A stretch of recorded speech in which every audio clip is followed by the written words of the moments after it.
네, 안녕하십니까. 서울아산병원 정신건강의학과 정석훈입니다. 제가 오늘은 여러분들과 함께 시니어 우울증과 불면증에 대한 얘기를 좀 나눠보도록 하겠습니다. 우리가 나이가 들수록 기분 상태 변화가 좀 잘 생기고 그리고 잠의 변화가 많이 일어납니다. 특히 우리가 겨울 시절, 겨울철에 일조량이 줄어들고 하면은 우울증이 많이 생기고요. 그리고 밤에 되게 이제 일찍 어두워지니까 되게 일찍 눕게 되시죠. 그러면서 불면증도 많이 생기게 됩니다. 그래서 계절, 나이 이런 것들이 여러 가지 관여를 하게 되는데요. 어쨌든 우울증과 불면증에 대한 얘기를 좀 드려보도록 하겠습니다. 우리가 우울증을 마음의 감기라는 얘기를 많이 합니다. 근데 감기는 두 가지 속성이 있습니다. 첫 번째는 금방 낫죠. 근데 두 번째는 또 자주 걸립니다. 그래서 우리가 우울증이라고 하는 거는 우리가 스트레스를 받으면 일시적으로 우울감이 생길 수는 있는데 그 우울감이 지속됐을 때 우울장애라고 얘기를 하고요. 순간적으로 좀 있었다가 금방 좋아지기도 하지만 경우에 따라서는 우리가 스트레스를 받거나 하면 또 다시 발생할 수도 있습니다. 그래서 이 우울증이라고 하는 게 병적으로 계속 지속될 때는 이게 단순한 감정 변화라기보다는 일종의 질환으로서 보셔야 되고요. 그리고 의지가 약해서 생기는 것이 아니라 우리가 뇌의 변화로 인해서 생기는 것이기 때문에 적절한 치료를 꼭 받으시는 게 좋겠습니다. 예, 고칠 수가 있습니다. 우울증은 또 금방 좋아지기 때문에 제대로 치료를 받으시는 게 좋은데 만약에 잘 고쳐지지 않을 때는 되게 보통 부정적인 생각을 많이 하시게 됩니다. 내가 살아서 뭐 하나, 계속 이렇게 살아야 되는가, 이런 자꾸 부정적인 생각을 하시기 때문에 제대로 치료를 받으시는 게 좋은 그런 질병이 되겠습니다. 보통 우울증이라고 하는 거를 일단 증상을 놓고 보면요. 제일 처음에 거의 매일 하루 종일 우울한 기분이 있고 재미가 없고 그리고 활동이 뚜렷하게 떨어져 있습니다. 그리고 잠하고 식욕은 양방향이 다 가능합니다. 우리가 스트레스를 받으면 어떤 분들은 식음을 전폐하고 하루 종일 누워 계시는 분이 있는가 하면 어떤 분들은 먹으면서 스트레스를 풀고 오히려 더 잠을 못 자고 이런 분들도 계시죠. 그래서 체중하고 식욕 저하, 잠은 양쪽 방향이 다 가능하고요. 되게 안절부절 못하고 아무것도 하기 싫고 귀찮고 피곤하고 기운이 없고 그리고 자꾸 죄책감에 시달리게 됩니다. 그리고 생각이 잘 나지 않고 집중이 어렵고 결정을 잘 못 내린다라는 얘기를 많이 하십니다. 그래서 우리가 우울증을 가성치매라고 부르기도 합니다. 치매는 아닌데 치매처럼 우리가 기억력이 좀 떨어지고 집중이 잘 안 되고 결정을 하기 어렵다라고 해서 그렇게 부르기도 하는데요. 이런 증상들이 많이 나타나고 특히 자꾸 부정적인 생각 이런 거에 사로잡혀서 자살 생각, 자살 시도를 많이 하는 그런 양상이 벌어집니다.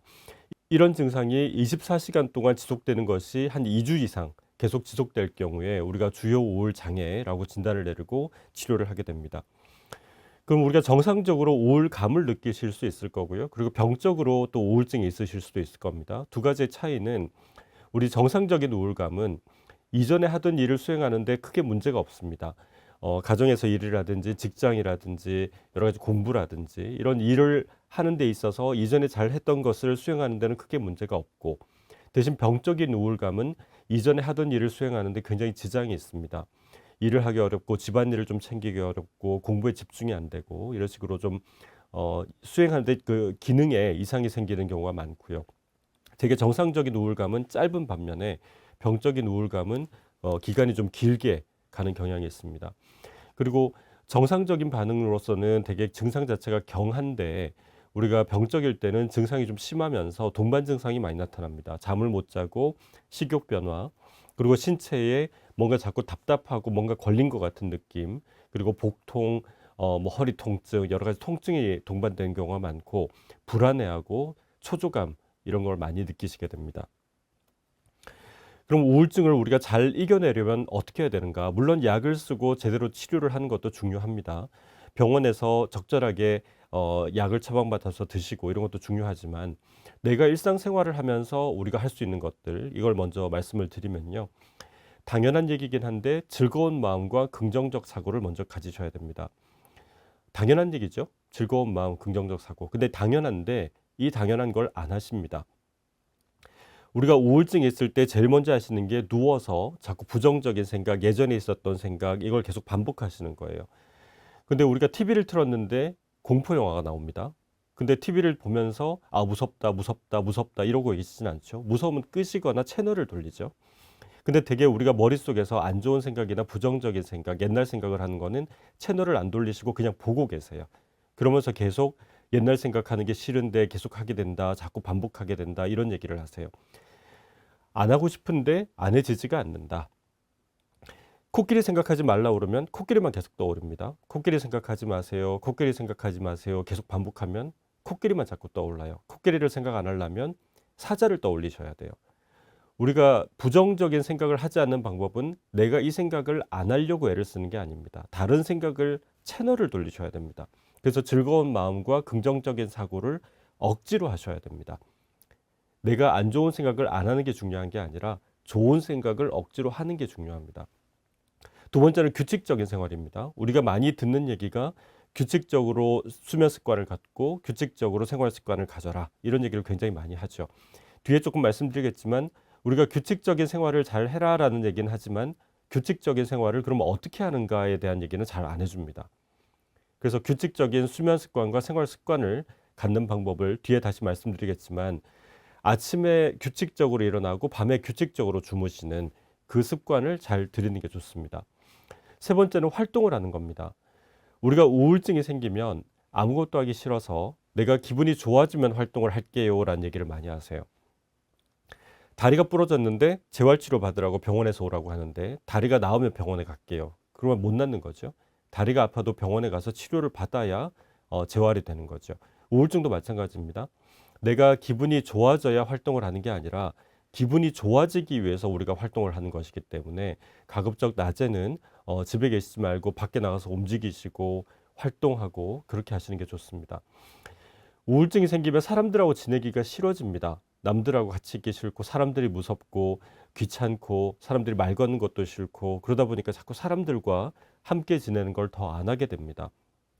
마찬가지로 좋아지기 위해서는 사람들과 더 같이 지내고 사람들과 즐겁게 대화하고 활동하고 이런 것들을 하시는 게 좋습니다. 지금 말씀드린 부분은 내가 할 수 있는 부분이고요. 근데 옆에서 그럼 가족들도 우리가 좀 도와줄 수 있는 부분이 있겠죠. 첫 번째는 공감하고 들어주는 겁니다.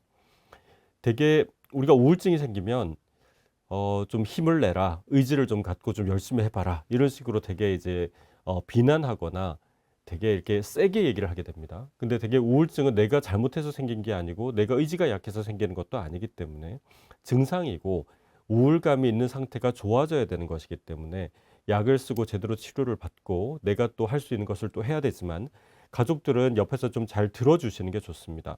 비난하지 말고 의지 문제를 얘기하지 말고 적절하게 치료를 잘 받으실 수 있게 도와주시는 게 좋겠습니다. 되게 환자분들이 우울증이 심해지면 자꾸 죽고 싶다, 살기 싫다 이런 얘기를 많이 하시는데 가족들은 처음에 그 얘기를 들으면 화짝 놀랍니다. 놀라서 자꾸 이 얘기를 못하게 만들죠.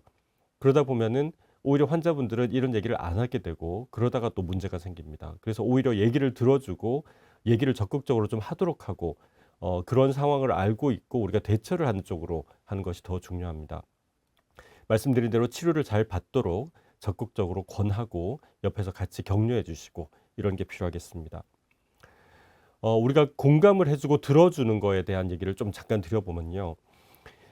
지지와 지적은 다릅니다. 우리가 지지를 받고 싶을 때는 지지를 해주셔야 되고 지적을 받고 싶을 때는 지적을 해야 되는데 지지를 받고 싶을 때 지적을 하고 지적을 받고 싶을 때 지지를 하면은 잘 안 맞습니다. 내가 지금 지지를 받고 싶은 마음일 때는 옆에서 지지를 잘해 주시는 게 좋고 문제를 고치기 위해서 지적을 받고 싶을 때는 지적을 잘해 주시는 게 좋겠죠.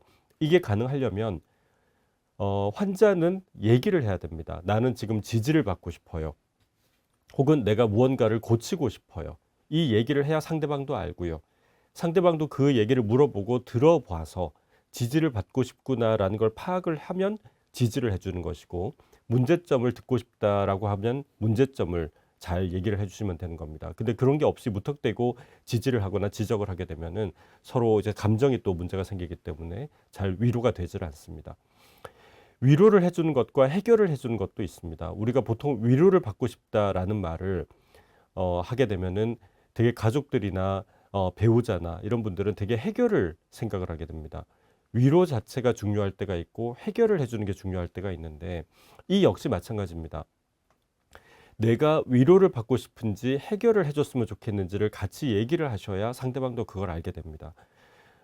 환자분들이 이런 얘기를 하십니다. 나는 주변 사람들이 내가 병이 있는 걸 몰랐으면 좋겠다. 근데 결정적인 순간에는 내가 병이 있는데 왜 똑같이 일을 주냐라고 얘기를 하세요. 그 얘기는 무슨 얘기냐면 내가 위로를 받고 싶을 때는 위로를 해주고 해결을 해주고 싶을 때는 해결을 해줬으면 좋겠다라는 건데 말을 하지 않으면 상대방은 모릅니다. 얘기를 하고 내가 어떤 상황인지 알아야 상대방도 그걸 맞춰주죠. 그래서 위로와 해결을 하는 것을 잘 얘기를 통해서 우리가 적절하게 맞춰주시는 게 좋고요. 말을 할 때 그런데와 그리고 차이가 꽤 큽니다. 너는 이런 걸 잘해. 그런데 라고 얘기하는 거는 부정적인 어감이 돼 있죠. 그리고 너는 이런 걸 잘해. 그리고 라고 하면은 긍정적인 어감이 있습니다.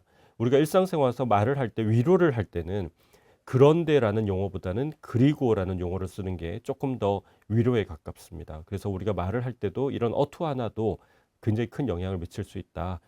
그래서 우리가 우울증을 잘 극복하기 위해서는 활동을 늘리시고 긍정적인 생각으로 자꾸 채널을 돌리려고 애를 쓰시고 가족들도 열심히 위로를 해주시고 잘 들어주시고 그리고 치료를 잘 받으시고 그렇게 하시는 게 좋겠습니다.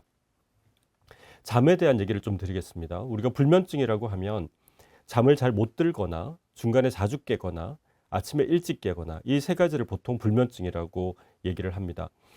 근데 우리가 되게 나이가 드시면 잠을 잘 못 잔다라고 얘기하시는데 이 잠을 내가 정말 잘 자냐 못 자냐를 알기 위해서 반드시 평가를 해야 될 네 가지 포인트가 있습니다. 우리가 혈압약을 쓰기 전에는 혈압을 재죠. 마찬가지로 우리가 수면제를 먼저 먹기 전에는 뭔가를 재야 됩니다. 뭘 재냐면 몇 시에 누워서 몇 시에 잠들었고 몇 시에 깨서 몇 시에 일어났냐. 이 네 가지를 꼭 평가를 하셔야 됩니다. 우리가 보통 하루 평균 수면 시간을 한 7시간 정도로 잡습니다. 근데 나이가 드시면 조금 줄어들 여지가 있어요. 근데 어쨌든 7시간으로 잡는다고 가정을 하면 우리가 정상적으로 한 11시, 12시에 자서 6시에 7시에 일어나면 보통 한 7시간 정도가 되는데 되게 어르신들은 일찍 누우세요. 9시부터 누워서 잠들었다가 새벽 한 4시쯤 깨가지고 그때부터 못 잤다라고 얘기하시는데 일찍 주무셔서 일찍 깨신 거기 때문에 이미 다 주무셨어요. 근데 일찍 깨서 그때부터 못 잤다라고 병원에 오시니까 잠을 못 잡니다라고 병원에 오시는데 병원에서는 이미 일찍 주무시고 일찍 일어나셨다는 걸 모르고 얘기를 하기 때문에 자꾸 약만 쓰게 되죠. 그러다 보면 약만 자꾸 늘어납니다. 그리고 거꾸로 늦게까지 잠을 못 자서 늦게 주무셨는데 그랬더니 늦게 일어났다. 그러면 그 다음날 되면 또 일찍 잠이 안 옵니다. 그래서 내가 자꾸 불면증이다라고 얘기를 하시는데 늦게 일어났으니까 늦게까지 잠이 안 와서 그렇게 된 상황인 거죠. 이럴 때는 불면증이라고 부르지 않고 수면 위상이 당겨졌거나 뒤처졌다 이렇게 우리가 표현을 합니다. 이걸 알기 위해서는 네 가지를 재야 됩니다. 몇 시에 누웠고 몇 시에 잠들었고 몇 시에 일어났고 몇 시에 깼느냐 이 네 가지 포인트를 재서 이 그 개인 어떤 스케줄에 맞게 조정하는 작업을 해주셔야 되는데 아까 제가 규칙적인 수면 습관에 대한 얘기를 드렸는데요. 규칙적인 수면 습관은 이런 겁니다. 아침에 똑같은 시간에 일어났다고 가정을 하고 우리가 7시간 잠을 자기 때문에 17시간 활동한 다음에 다시 눕는 거. 이게 규칙적인 수면 습관입니다. 우리가 돈을 받고 일을 합니까? 일을 하고 돈을 받습니까? 보통 일을 하고 돈을 받죠. 불면증이 있으면 내가 7시간을 자야 17시간을 활동할 수 있지 않냐라고 얘기하시는데 반대입니다. 17시간을 활동을 하셔야 7시간을 주무실 수가 있어요. 이 7시간이라는 거는 생각보다 짧습니다. 내가 만약에 7시에 일어난다. 그럼 12시부터 주무셔야 돼요. 내가 만약에 6시에 일어난다. 그러면 11시부터 주무시는 겁니다. 내가 9시에는 자야 되겠다. 그럼 새벽 4시에 일어나셔야 돼요. 그래서 보통 한 11시에서 한 6시 정도 이 사이에 주무시는 걸 보통 이제 권해드리는데 그러면은 우리가 6시에 일어난다 가정하면은 11시까지는 17시간 동안 활동을 하셔야 됩니다. 활동을 해야 잠이 옵니다. 우리가 잠을 자는 목적은 쉬려고 자는 건데 쉬기 위해서는 낮에 에너지를 많이 써야 다시 쉴 수가 있는 거죠. 그래서 7시간 우리가 쉬기 위해서는 17시간의 활동을 하셔야 되기 때문에 규칙적인 수면 습관이라고 하는 것은 아침에 규칙적인 시간에 일어나고 그 시간에서 17시간이 지난 다음 즉 다시 말해서 거꾸로 거슬러 올라가서 7시간 전, 그 시점에 잠을 자는 식으로 우리가 맞춰 주시는 게 규칙적인 수면 습관을 잘 지키는 게 되겠습니다. 만약에 이걸 지키지 않으면 굉장히 이렇게 몇 시에 자고 몇 시에 자는지 잘 모르는 상태에서 이렇게 굉장히 수면 습관이 흐트러져 있어요. 근데 만약에 7시간을 딱 잘 수 있게 맞춰 놓으면 이렇게 됩니다. 12시에 자고 7시에 일어나고 이렇게 딱 규칙적으로 되죠. 아까는 굉장히 불규칙한데 지금은 규칙적으로 딱 맞춰집니다. 이렇게 되면은 수면 습관이 굉장히 좋아지면서 잠을 더 깊게 잤다. 이렇게 이제 느끼시게 됩니다. 그래서 잠이 잘 안 올 때는 먼저 수면 습관을 평가하시는 게 좋고, 이 수면 습관을 규칙적으로 만드시는 게 그래서 중요합니다. 보통 환자분들이 나는 낮에 누워 있기만 했다라고 얘기하시는데, 낮에 누워 계시는 거는 자는 거랑 비슷합니다. 우리가 밥은 안 먹었지만 초콜릿 먹고 빵 먹고 피자 먹었다. 그러면 밥 다 드신 거죠. 내가 낮에 머리는 안 잤는데 누워 있기만 했다. 우리가 잠을 자는 이유가 쉬려고 자는 것이고, 누워서 쉬는 것은 쉬는 겁니다.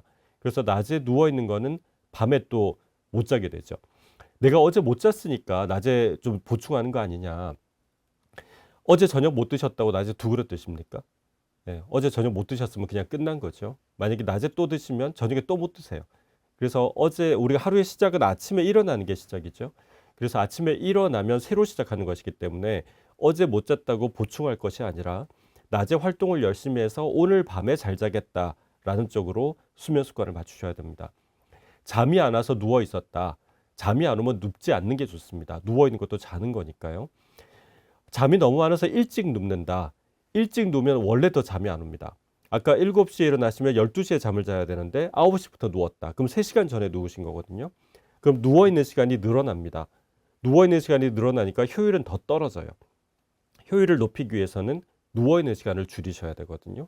그래서 늦게 그래서 일어나는 시간을 감안을 해서 그 시간에 맞게 한 7시간 정도에 눕도록 전에 눕도록 그렇게 수면 습관을 맞추시는 게 좋고요. 수면제를 먹었는데도 잠이 빨리 안 든다. 그런 경우는 되게 수면제를 일찍 드시는 경우입니다. 보통 우리가 수면제를 자기 30분 전에 드시라 이렇게 얘기를 많이 하는데, 수면제는 자기 30분 전에 드시는 게 아니라 아침에 일어나는 시간을 맞춰서 7시간 정도 전에 드신다 이렇게 생각하셔야 됩니다. 우리가 7시에 일어나면 12시에 잠이 오는데 수면제를 내가 9시부터 먹고 있으면 나는 자기 30분 전에 먹었다라고 얘기하시지만 실제적으로는 자기 3시간 전에 드신 게 돼버려요. 그러면 약이 잘 듣질 않습니다. 그러면 약을 자꾸 늘리게 되죠. 수면제는 마취제가 아닙니다. 수면제를 먹는다고 바로 잠이 드는 게 아니라 타이밍을 잘 맞추셔야 돼요. 그러기 위해서는 아침에 일어나는 시간을 규칙적으로 정하시고 그 시간에 맞춰서 한 7시간 정도 전에 약을 드신다. 그리고 낮에 17시간 활동한다. 그렇게 생각하시는 게 좋습니다. 이 낮에 17시간 활동한다라고 하는 것은 잠뿐만 아니라 우울증을 좋아지게 하는데도 굉장히 중요합니다. 앞서 설명드렸지만 우울증을 해결하기 위해서 굉장히 중요한 것 중에 하나가 활동입니다. 좋아져야 활동하는 게 아니라 활동을 해야 좋아지는 겁니다. 그래서 좋아지기 위해서 활동을 하시는 거기 때문에 낮 동안에 활동을 많이 하시고 많이 움직이셨으면 좋겠습니다. 끝으로 우리가 이런 잠이라든지 스트레스라든지 이런 걸 좀 쉽게 견딜 수 있는 방법 중에 하나로 복식호흡이 있습니다. 복식호흡이라고 하는 것은 숨을 천천히 들이셨다가 숨을 천천히 내셨다가 이걸 계속 반복하면서 우리 몸의 긴장을 푸는 그런 훈련법이 되겠습니다. 그래서 긴장을 하거나 스트레스를 받거나 잠이 안 오실 때는 5초 동안 숨을 천천히 들이셨다가 또 5초 동안 숨을 천천히 내셨다가 이걸 좀 반복하시면 당장 스트레스 받는 부분을 좀 해소할 수가 있기 때문에 일상생활에서 굉장히 스트레스를 받거나 할 때는 좀 자주 활용하시는 게 좋겠습니다. 오늘 우울증과 불면증에 대한 말씀을 드렸는데요. 정리를 하면 우울증은 또 쉽게 낫기도 하지만 또 쉽게 또 생기기도 합니다. 일상생활에서 관리를 잘하기 위해서는 긍정적인 생각을 가지시고 낮에 활동을 많이 하시고 그리고 다른 사람들과 같이 잘 어울려서 지내는 그런 활동을 많이 하셨으면 좋겠고요. 잠을 잘 주무시기 위해서는 잠이 안 온다고 일찍 주무시고 낮에 눕는 게 아니라 아침에 일어나는 시간을 명확하게 하시고 그 시간에 7시간 정도 전에 누우시고 낮에 17시간을 열심히 활동한다라는 마음으로 좀 지내시면 좋겠습니다. 끝으로 잠이 제일 중요하진 않습니다. 우리가 잠을 못 자면 큰일 난다 생각하는데 잠보다 중요한 게 우리 인생에는 훨씬 더 많습니다. 더 즐겁게 지내시고 잠을 못 잔다고 전전긍긍하지 마시고 더 즐겁게 지내시고 재미나게 지내시고 행복하게 지내셨으면 좋겠습니다. 네, 여기까지 말씀드리겠습니다. 감사합니다.